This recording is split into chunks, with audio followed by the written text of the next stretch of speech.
Hello, everybody. I'm Frank Stanishi of Open Forum, Candid, Frank, and Live, of course, brought to you by the Spanglish World Network on Zingo TV, channel 250. Please remember to download the Zingo TV app at the respective app stores for iOS and Android devices. While you download, make sure you rate and leave a comment. Both apps are absolutely free. Zingo TV is available on Google Chromecast, Amazon Fire, Fire TV sticks, Roku sticks, and also on all smart TVs 2016 forward. Joining me now is the MP for Calgary, Tom Kmiec. MP Kmiec, a pleasure to meet you. It's obviously a great time to be in politics if you're looking for an interesting way of life. Thank you, Frank. Yeah, absolutely, it is. Politics is always interesting, but this week I think it's been more interesting for Canadians than typical, and it's been very active and very busy. Yeah, busy in the sense that first of all, I guess the elephant in the room all the time is COVID. Not necessarily because of the seriousness it takes on lives, and it also makes government a little more difficult to function. Yes or no? And what are the challenges? So generally, COVID has been difficult. It's difficult because, especially in a representative democracy like our own, us members of parliament, the way you kind of get feedback is you get a lot of emails. That's pretty typical. You get phone calls. And then the third method is you meet people like physically, face to face. They either come to your office or you meet them at the grocery store, or you have a talk in the writing, a round table. And when you take away one of those legs on that footstool, it's really hard to figure out whether what you're getting by email is actually accurately reflecting what people think and what their views are. And for many of us, we've had to stop doing those. So you can't do a coffee meetup, you can't host people at an event, or you can't be at an event because there are none going on. So because we're all being kind of stuck at home, you're only getting a certain slice and a view of the world that may not match perfectly, as you can't test out whether what you're hearing from people phoning your office is actually what the general public is thinking. And I can count probably one hand the number of public events I've done in my riding during the length of the pandemic. And I think I'm one of the few MPs actually I've had like a drive-through levee in January, in the freezing cold, and people would drive up to my office and I give them a cup of coffee and some tea. It's hard. It's very difficult to get that feedback. Yeah, and it's about emotion, really. You gauging it and them sharing it. And usually what happens, I guess, when people first talk to you, they might be really emotional, and you get a chance to look them in the eye, and once you can comfort them into realizing they're you're willing to listen, it gets down to brass tacks. But that emotional disconnection makes it difficult to get to the root of what the reason why the constituent is reaching out. Yeah, I always tell people it's really hard to get tone across in an email. So you may get an email which reads in a pretty heated way, but the person could be very reasonable and coming from a reasonable point of view. The same thing for my responses. When I respond back to them, I'm always trying to think, well, how could they interpret this email? I want to just make sure my tone is correct. It's sometimes easier just to pick up the phone and call them. And when you meet someone in person and they share the same ideas they had in their email, I've had lots of people that I've met in person after they sent me email pre-pandemic, of course, where they were like, I'm sorry about the heated email I sent at like midnight. And I'm like, that's okay. I just assumed, I could see the timestamp on it, that you had seen something, that you were upset, or something had happened, or I had said something in a way that you didn't like. But just sit down with me, talk, share me your viewpoint. We don't have to agree on everything. But usually, yeah, face to face, you can usually come to some type of conclusion or agreement where we're both satisfied with the discussion, even if we didn't agree on everything that we talked about.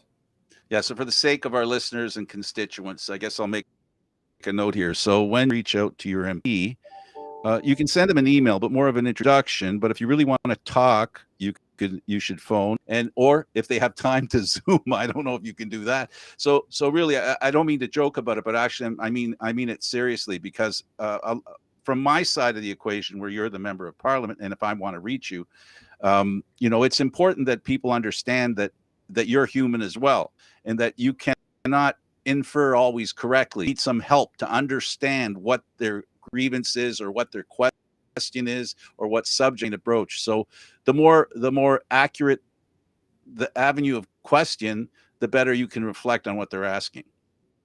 Absolutely. I think like the starting point should be like a lot of people who email me, they've reached a point of frustration. If everything is going fine, they're not going to email their member of parliament. Like, I think the average person spends very little time thinking about their member of parliament, their member of the legislative assembly, their city councillor, until things are going wrong. And then they want to know whom can they go to with their issues. And I often get the types of emails that say, like, I don't hear about you, I don't know what you're doing. You haven't done X, Y, or Z that I would like you to do. All fine questions. And I take them as being, I haven't communicated enough what I've been up to, what I've been doing. I know I have a regular parliamentary newsletter I started about a year ago now, I think. And that's helped me reach out to more constituents on a regular basis every Friday. I think every MP should adopt something like that they can always then refer back to, because I often then get the question, you haven't spoken on this issue. And I'll be like, well, I'm happy to tell you I have. Here's from 3 weeks ago, something that I said on this, and here's this. And I just it gives you an opportunity to itemize in a list. Here's every time I've spoken out on it. Here are petitions I've done. Here's where I've tried to change legislation. And so they can kind of see, wow, you do work. And here's all the work that I have done on your behalf. They don't have to agree with it necessarily, but they can see that I wasn't inactive or not speaking or not doing interviews. That's my way. That is my assumption when I get those types of emails. And then, of course, there are those people who do know all this stuff. They just disagree with me, and I'm fine to get into kind of a more in-depth policy debate with them on ideas. The other thing I think everybody should keep in mind is ridings in Canada vary by size significantly. On the island of Prince Edward Island, you have about 150,000 people. You have 4 members of parliament, so they divide that up pretty equally. I have more than that in my riding. I have the second largest riding by population size in Canada. That comes with a much higher volume of emails and phone calls. I have the same budget as every other MP. If it takes me, let's say, 30 minutes to respond to an email thoughtfully, if I get, and I do get, about 60 plus emails per day, that tells you basically what I'm doing most of my days. I also want to do legislation. I want to debate. I want to do questions and question period statements.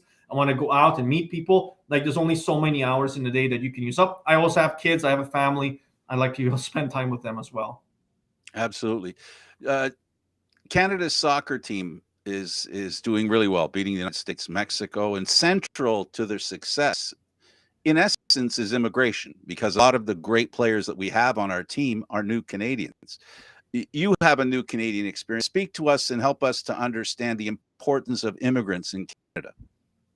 So, as many people in my riding know, I'm an immigrant. I came to Canada when I was 4.5. I'm from what used to be communist Poland. That's a footnote in history now. It doesn't exist anymore. It's a free democracy, and people can say and do whatever they want within reason.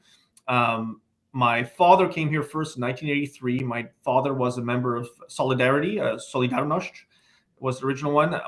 So we landed here March 26th, just about 1985. I did not speak French or English back then. I had no idea what was going on. I learned Canada's 2 official languages thanks to a French show called Passepartout. And then I learned English from Sesame Street. And I started school that September 1985, and I had no idea what was going on. And that's a pretty typical story for a lot of people who come in that age. When they land in Canada, it's very confusing.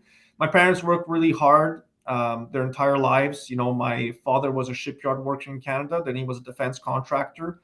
My mom cleaned homes, residential homes, restaurants, just to make by and provide for the family. So it's probably typical of most families. Went to university here in Canada, went to a university in America. So I kind of have a mixed background there. I grew up in Montreal, so obviously my first language I learned was French, because that was the working language. I was a Bill 101 kid, as we call it. So you have to go through the French language system before I was allowed to switch to an English university and an English college. But that's typical. That's the Canadian experience for 150 years now. And even the pre-colonial period, Canadians have been coming from all across the world. And I always say Canadians, Albertans, because I'm an Albertan, are born all over the world. It just takes them a bit of time to find their place in Canada, to find their way here. And they make a huge contributions. 150 years ago, the great debates in Canada were, how can we make the English, the Scots, the Irish, Indigenous peoples, and the French and Huguenots get along together? How can we make them form a community and get along? And how we built our institutions in Canada in that great kind of binational way, trying to merge these two very different cultures with different values together to form this very unique experiment that we have in Canada.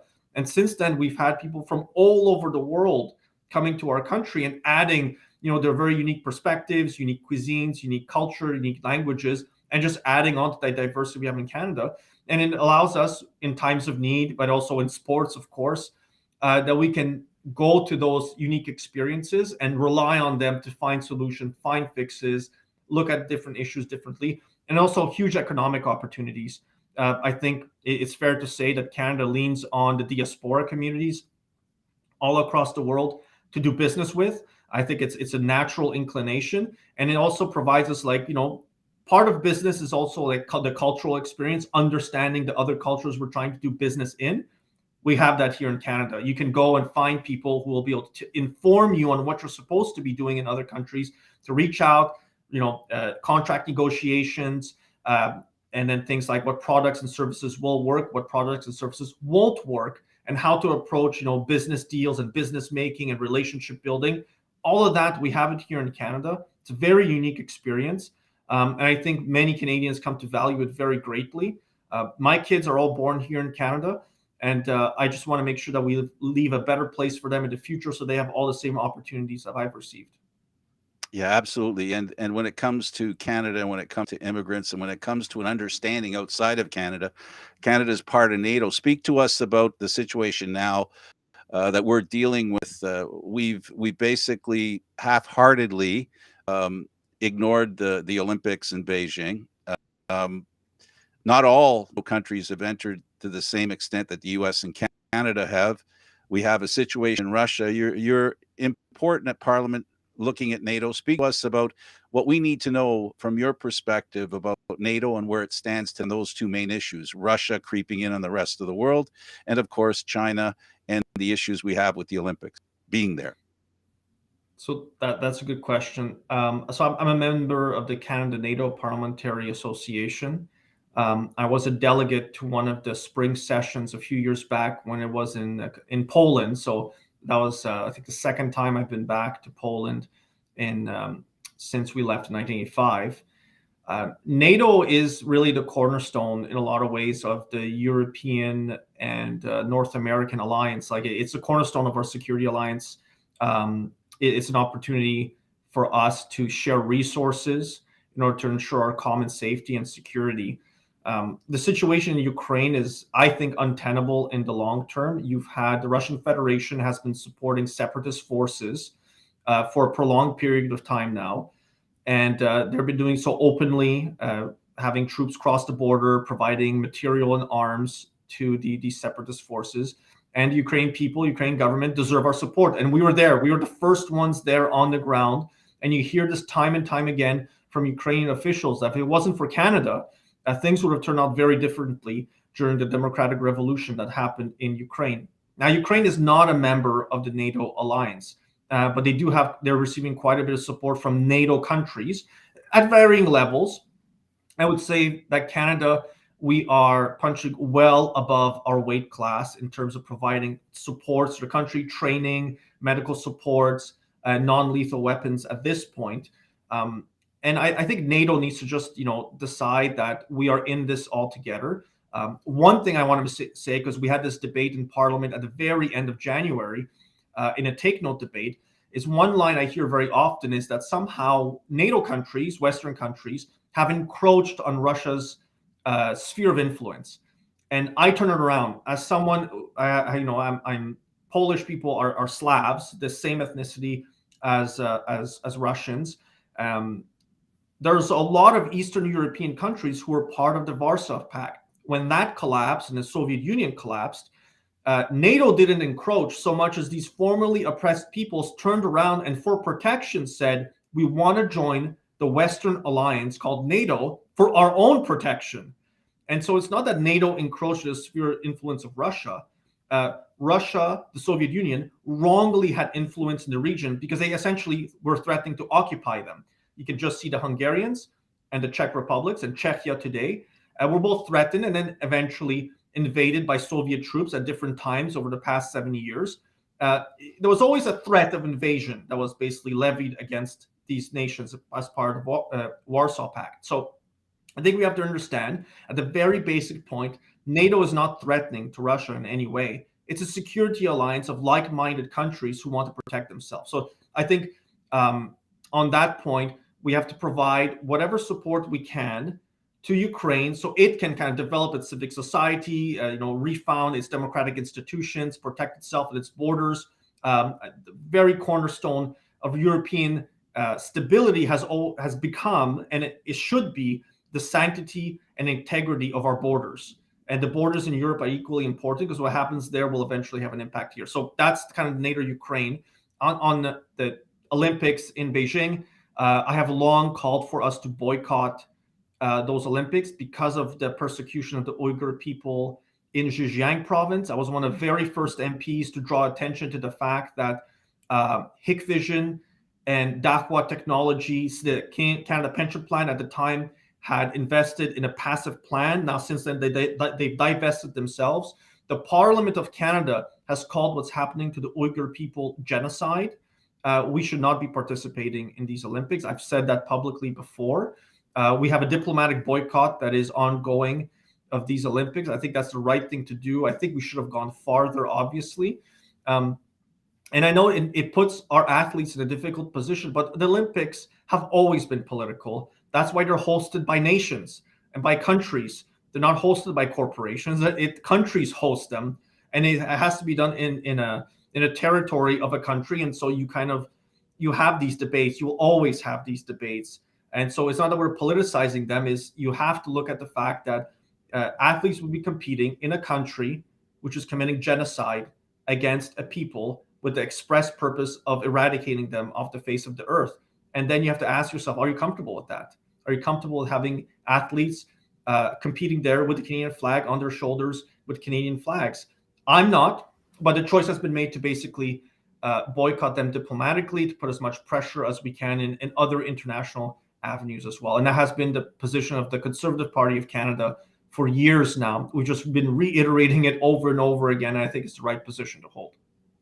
Yeah, the concerning part for people, I think, in general, and I speak in general, for example, Speaker of the House in the United States, Representative Pelosi, advised the athletes going from the United States to Beijing should be quiet and not protest, because that regime is not very well.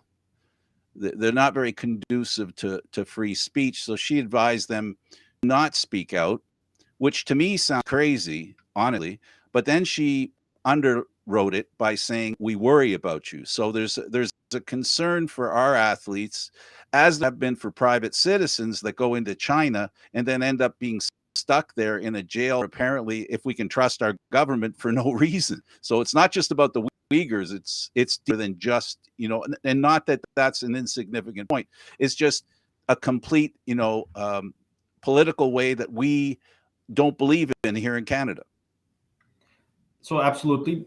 The one that is more striking to me is the issue in Zhejiang province.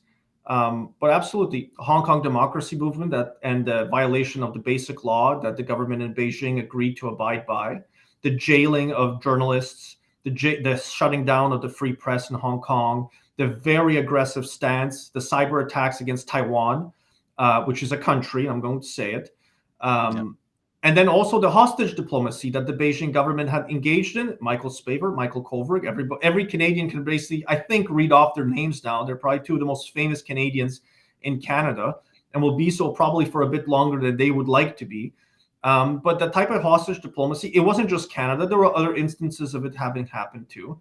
And, the advice that was given by Nancy Pelosi, the Speaker of the U.S. House of Representatives, to their athletes, people should always be careful when they're traveling anywhere in the world. You have to abide by the laws of another country. But we know that the government in Beijing isn't interested in the letter of their laws, is the application of raw power by the communist regime that is there. And especially for anybody who's traveling there, who's a foreigner in someone else's country, you always have to abide by their laws. You also have to be careful that you don't become a political pawn in any of their games. And I mean, this is why Olympics are political. This is exactly why, because governments use them for propaganda purposes when it's not a democratic regime, and the Beijing government is not a democratic regime, and that's why you should always be careful when IOC decided to host it there once again. That this is what you open yourself up to these types of debates, and I think they're very important to have. Very good. I wish we had more time. We don't, but I appreciate the time you had for us. It was very enlightening. Thank you. Tom Kmiec, he is the Conservative MP for Calgary Shepard. Thank you for being here. I really appreciate your time. Thank you, Frank. Thank you very much for having me. All right. We'll go away for a second, and when we come back, we're going to have another guest. And I got to tell you, folks, politics is not a fun thing to deal with up front. A lot of what we hear and what we think sometimes involves, I guess, disagreements. But it's getting worse. Yes, I did. You can, Tom. You can leave. I mean, thank you. We normally don't have guests, so we don't have the process well in hand. So anyway, all right. Normally we don't have two guests, so we're doing a bit of a handoff, if you will. I would have liked to have gotten into more things. There were things I wanted to talk about as well, about the Conservative Party looking for a replacement for O'Toole, and it seems with politics now, we have so many different areas that are equitable that really it's getting wider, and it's harder for us as a group to agree on anything in particular because of so many options and so many beliefs that are out there, of which many don't interact well with others within the group. So this is the tough part. And I wanted to highlight the fact that our MP out of Calgary was an immigrant, because, as I said, when it comes to a concern that Canadians have about the Ukraine, the biggest reason, if you go out west, you'll see how many Ukrainians were the backbone of our farmland in Western Canada. They're a giant part of that population. I come from an Italian population, very dominant as far as numbers is concerned here in Southern Ontario, Toronto, that area in particular, and a lot of other cities. Every city you go to, there's a group of them. So we make a contribution to society that we find ourselves, emigrate to a country, immigrate to a country, end up in a country, and we do our part to be a part of, a tax base, part of helping lift the community. And sometimes it's really difficult to, how shall I put it, satisfy the people who are here already, thinking that those people are infringing on what's going on. So the Ukraine and the situation in the Ukraine has a home base here in Canada. It's no coincidence that Canada was in there first. And Ukrainian Canadians are a very proud people, and justifiably so. They deserve to be very happy with their belonging here in Canada. The other thing I wanted to talk about, I had a couple of points written, and I got to tell you, the party is looking for a new leader. There are some people who suggest that the Progressive Conservative Party under O'Toole was a centrist party. Being a centrist party basically means what you can figure. It's obviously something that, basically says that you're not too far right.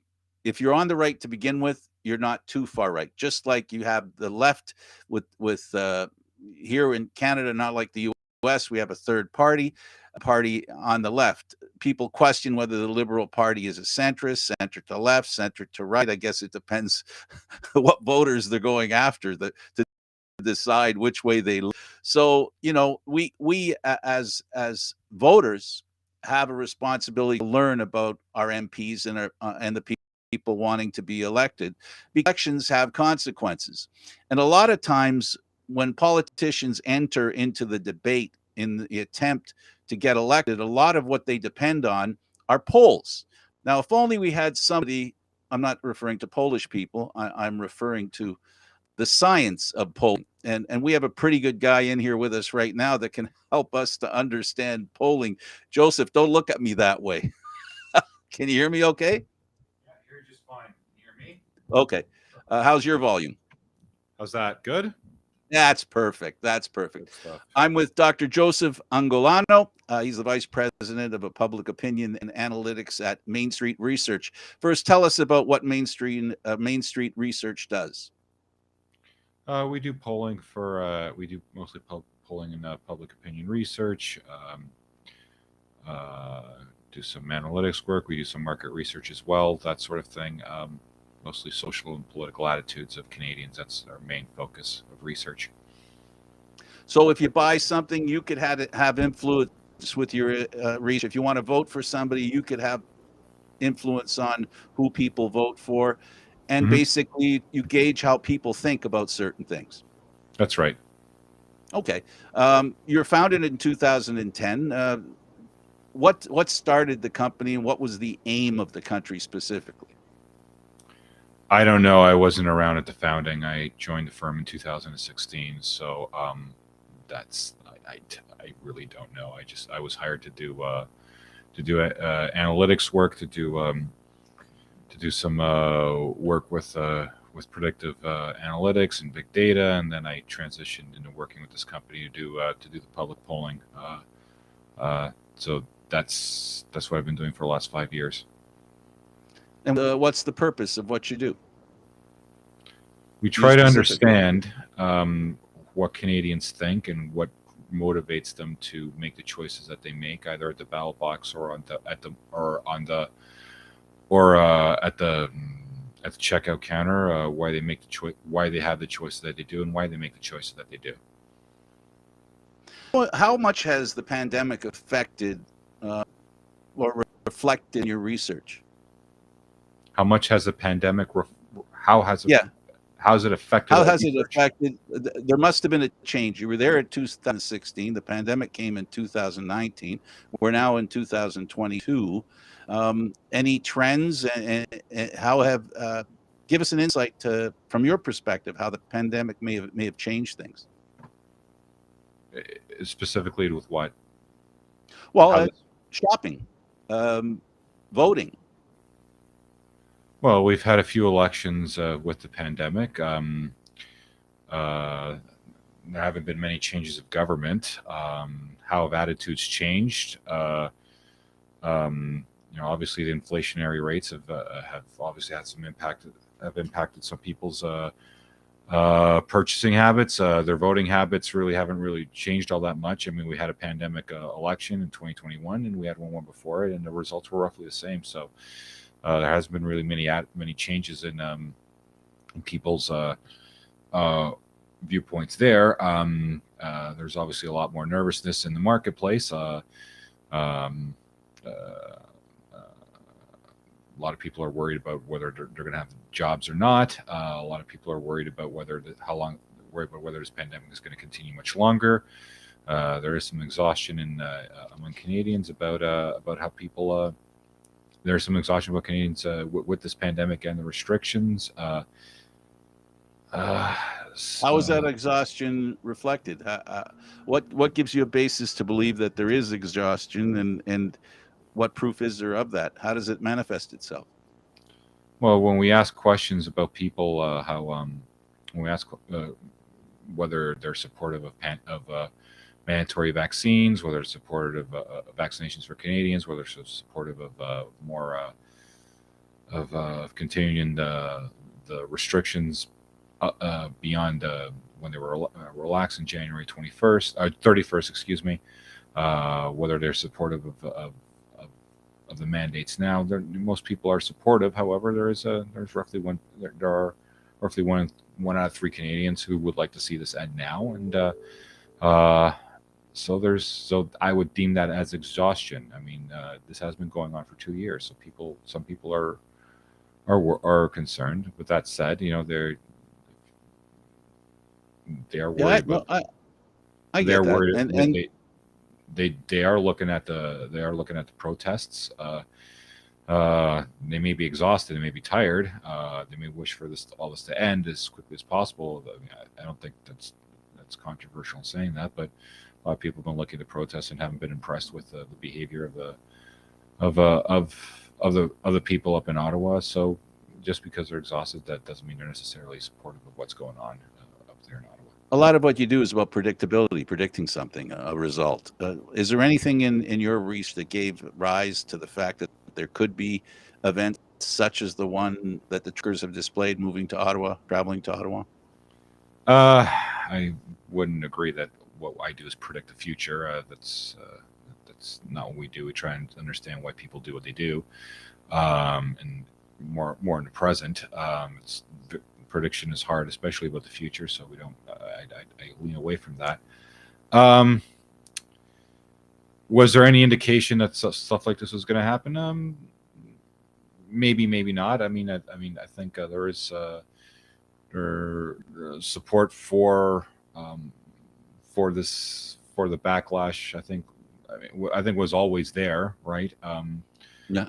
But it's very tough for what I have been able to tell you 3 months ago that truckers were going to go to Ottawa and create this chaos. The answer would be no. I'd be lying if I said I saw this coming. But was there dissatisfaction? Was there frustration? Yeah, I think there was. And I think there was some frustration that did creep up with the spike in Omicron. There were a lot of Canadians who were triple vaxxed, playing by the rules, and found themselves back to square one with lockdowns. Right, there was a lot of frustration with the lack of clarity with directions with schools. Are they open? Are they not open? Are we doing online schooling? Yes or no? And provincial government changed that over the last 2-3 times. I can't remember what Doug Ford ended up doing. There is frustration. This has been going on for 2 years, and this is the first global crisis we have faced since World War II. Most Canadians don't have experience with this, right? So it's Understood. It's natural to expect some frustration here. So. Yeah, I guess my question now to intimate the idea that with the numbers rising of dissatisfaction, eventually something's going to overflow. I wasn't asking, I don't expect to be able to predict how it'll manifest itself, but a large dissatisfaction when it grows, you people understand who need to know that kind of information and garner or glean something from that information where they can see people are very unhappy. I mean, it's at the root of what you do, right? When a politician decides to, or a group of politicians, whether party or whatever, or an interested party, wants to include a plank, let's say, into a concept as far as what they should run on, knowing and learning what the people are worried about, as a priority, 1, 2, 3, 4, would help a politician in understanding what direction they should be, having their speeches go and their planning and their planks go. Yeah, I think that's I think that's a more accurate representation of what we do, right? I mean, understanding, help understanding what people are thinking, and help driving them, and help driving, in some cases, politicians or whomever wishes to bring us on to do that kind of work. That's basically what we do. We try to help understand what people are thinking at that specific moment in time. On that specific topic and or subject as well. It's correct. Yeah, because generalizations, you can do generalizations, but even when you ask a general question, it ends up being broken down into various answers. And that's helpful as well. That's right. Yeah. So essentially, what you do is you have your ear to the ground, an old-fashioned term, you have your ear to the ground, and basically you get an idea of what's coming down the road. You never really know specifically what's coming down the road, but you know something's coming down the road. And then your job is to help the people who are interested in, like you said, analytics, right? For people that watch what I do sports programming as well, and analytics have become a very important factor in how teams decide who they're going to draft or who they're going to trade for.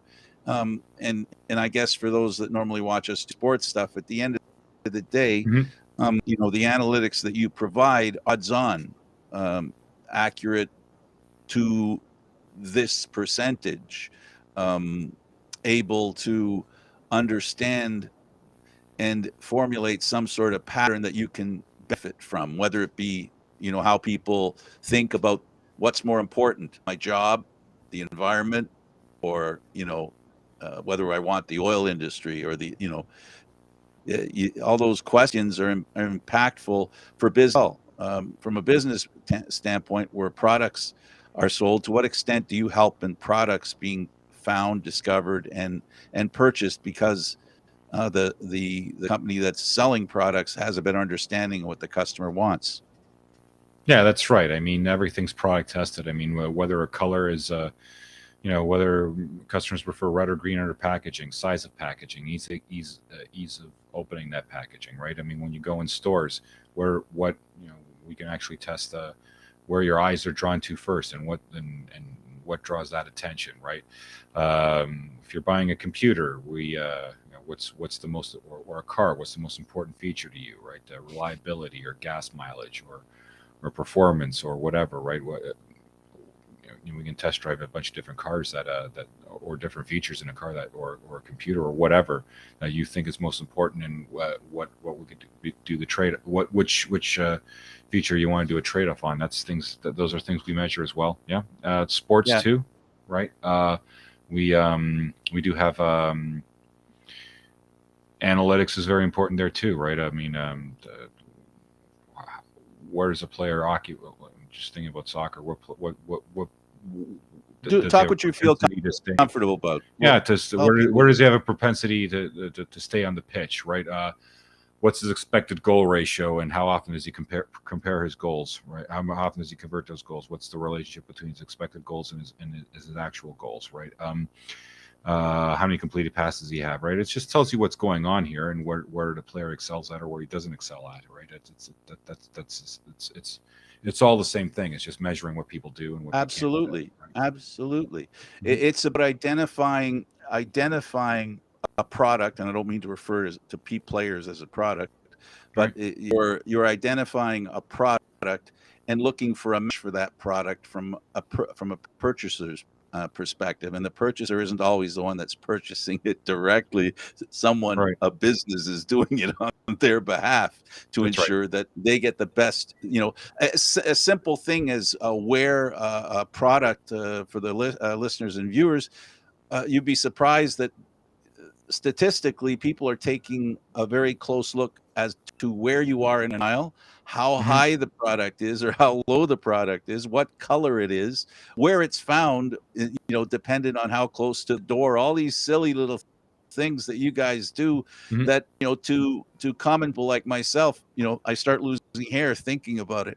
That's why your job is so important, because at the end of the day, you take all that information and you provide it in a manner that's easily legible mm-hmm. and hopefully more understandable, and it's not something that it's difficult, and it's the gathering of that information, right, and how it's presented that's important to you and to your clients. Yeah, that's important. That's a good point to raise. I mean, anyone can collect data and anyone can analyze data, and that's as soon as I say that, I have to caution that that's an important skill to have, but to be able to present that to clients in a very clear and very understandable way, and to be able to tell stories, tell a narrative that someone can understand is also very important. A very, very important skill to have. Absolutely. Of course, it's very important, because if that happens, there's another statistic that's really important, and that is your bottom line. That's right. You need to, that's essentially, that's the most important statistic. I'm sorry mm-hmm. for sounding like a bald-faced, capitalist, but right. but the truth is, the work that you do is important, because it's the gain of function is making money and mm-hmm. giving people an opportunity, because they're coming to you and paying for your advice, and they right. want it to cover the cost of advice and exponentially in turn a bigger profit, right? That game. So that's right. That's 100% right. Trying to identify inefficiencies and trying to find short and lower paths to profitability, and that's part of the market research game. Absolutely. I'm in fear sometimes when we have these kinds of conversations that some of the viewers are falling asleep. So if I bring on my monitor, I hope you'll understand. Not just kidding, because talking about numbers can be very boring. When you're talking to clients, is there a tendency to be aware of the fact that, or am I just overstating a fact that sometimes, I'm not saying you have to dress up your numbers, but there has to be a way that you do it. And are you aware of that way? Does it matter of how you present it so that the client stays with you and you retain their attention? Because without their attention, you're not going to get their approval and or understanding, and therefore that bottom line thing I'm talking about. Yeah, that's a necessary skill to have. I mean, statistics are often difficult to understand, right? I mean, to use a sports analogy, I mean, we can. Baseball's a good example. I mean, I could talk about what OPS is and explain how that's important, and that could mean absolutely nothing to what the audience. It could mean absolutely nothing to the audience and why that's relevant, right? It's important to show to explain to people who don't have. I mean, a lot of people don't understand statistics, right? That's just the way it is, and that's fine. There's nothing wrong with that. But it's very important to show to have that skill to explain to people at a in layman's terms, right? What numbers are showing you, right? That's very, very important. That's a necessary skill to have if you're going to be successful in this industry, I would submit. So it's not dressing up numbers. It's you're telling the truth, of course, but explaining what numbers means is important always. So that's the name of the game. So tell me, I'm very interested in what drew you to this profession. What was the drawing trait of this? What made it interesting to you and you wanting to be a part of it? I decided to enter this industry because while I was doing doctoral studies, I think I enjoy helping people achieve their goals. They have problems, research problems that they have. This is how I look at it. They have research problems that they're trying to solve. They're experts in their fields, whatever field it may be, whatever you can imagine. But they're trying to understand, to get some insights on something, and that's where they call someone like me in, and I then try and come up with a research solution to their problems, and being able to say, okay, well, your issues are X, Y, and Z. You to have this, undertake the strategy. The evidence shows that that you should undertake the strategy. And it could be a bunch of things. I mean, you name it. Could be product placement, or even as something as important as where a hospital should be built. Lots of issues. Whether the government should order more passports because they're expecting a travel spike, right? And an increase in demands of passports. Like, it's solving problems like that I think that's what I enjoy doing. I like helping people and facilitating solutions. That's what drew me to this, and with the cold hard facts of numbers, that's what I that's what I enjoy doing. That's what drew me. Have you found it as a benefit to helping you to personal? Is there a personal benefit for you when you do what you do? Does it help you? Like, do you get satisfaction personally out of some of the information that you glean? Sure. I mean, I always try and learn something. Not always the case, but yeah, I often learn something new about my research, about what people are thinking. This is, getting to learn about what people do and what people think and why they think that. That's always useful. I prefer to try and understand more about others, and so yeah, that's my personal satisfaction. What have you done to help the PC party? Have you done anything, or is there anything that you're doing that you can present to the Progressive Conservative Party as far as leadership is concerned? Who, the provincial or the federal? Federal. Right now, they have a need. No, they're not a client of ours. They've not retained our services. What kind of information can I help them? How Yeah. would someone Yeah. like me help them? Okay. Yeah. Well, look, I mean, like say you're a conservative leadership candidate, we can say, okay, look, you what do you want to say? You can test. This is called test driving some messages. First, try and find out who people are voting for, and let's ask questions of those people who say they're going to vote conservative, or maybe we can ask a few more questions to try and tease out where they may be friendly to voting conservative, and they may be open to voting conservative. Excuse me. Okay, and what do you think about this? What do you think about and test drive some ideas? Did you like what you saw in Ottawa? Do you think what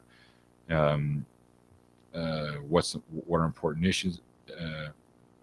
What are important issues for you?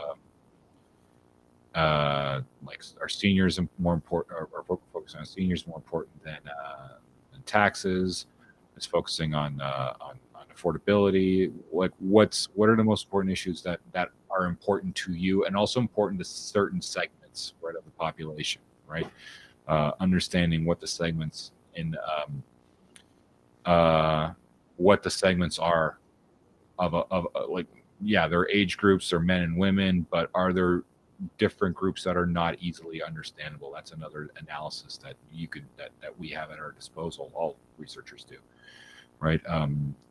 It could be the soccer moms could be a segment, and they have unique opinions to that from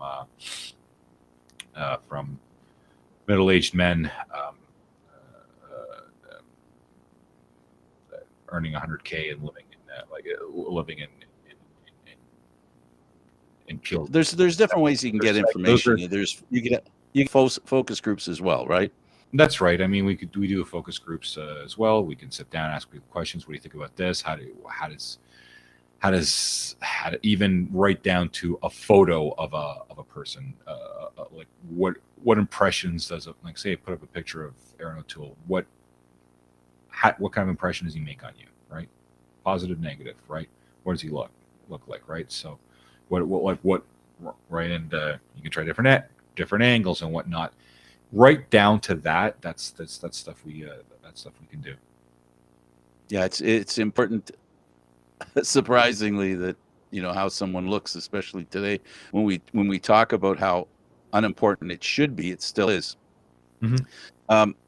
There's even the use of cold calls. I get called from time to time from some research companies to ask me how I feel about whether it be the provincial government or the federal, and they ask me some 20 questions, and they're always the basic questions. I think they're pretty hot for that day, like things like, how do you feel, or the party in your province is handling COVID? Mm-hmm. And then they ask you a whole whack of questions that they're drilling down into that point.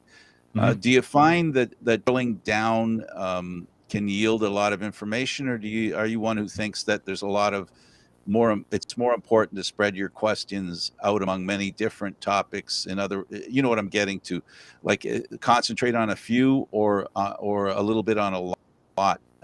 Does it depend on who you're doing it for? It depends on the client. It depends on the kind of study we're doing.